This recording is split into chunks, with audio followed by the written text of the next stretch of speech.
Now, let's see the flat character. You will have a better understanding of the round character when we explain the flat character. The flat characters are minor characters. They are small characters, okay? Not very important for the narration. Yet, sometimes you are going to find some main characters that are also flat. So this is not a general rule. Now, what are the types of the flat characters? They are spokesmen for a social class, mouthpieces for the author's views. They voice a moral, a religious, or philosophical concept. They symbolize abstractions or allegories. The flat characters are there to represent something. So if we say a spokesman for a social class, for example, if I want to put a flat character that represents the aristocratic class in my novel, this person is going to be very rich. They have a Ferrari. They are always well dressed. They have diamonds, and they never speak to anyone. That is, they only speak to very few people, and they have a lot of money. They live in a castle. They do nothing in the story. Okay, they do not really have a real contribution in the story, but they are just there to represent the aristocratic class. Okay, through their description. If I would say they are mouthpieces for the author's views, again, it's the same thing. They do not have a real contribution in the actions of the novel or in the development of the novel, but they will often say sentences that represent the author's views. Okay?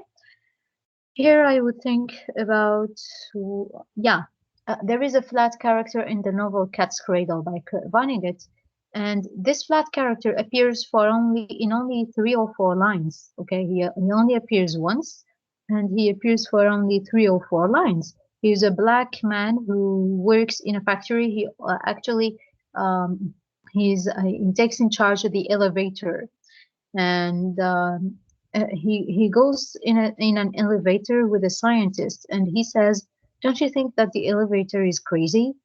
It just goes up and down." And he says, "Well, anyone who thinks that they understand technology is crazy."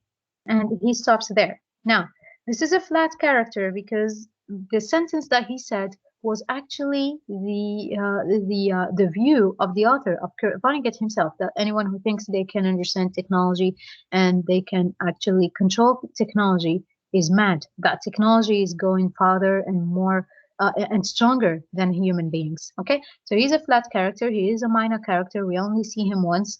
He just says something, or he just expresses one of the views of the author. Okay, so the flat character can also voice a moral, a religious, or philosophical concept. They symbolize abstractions and allegories. For example, in Hard Times, Sissy Jupe stands for love, Grad Brain stands for reason, Tom for selfishness. Yet, these characters are not minor characters in Hard Times. They are central characters. Okay, see that not the flat character is not always as a is not always a small character, or is not always a secondary character. They can also be important. Now, we have arrived to the end of this video. In the next video, we are going to speak about the point of view.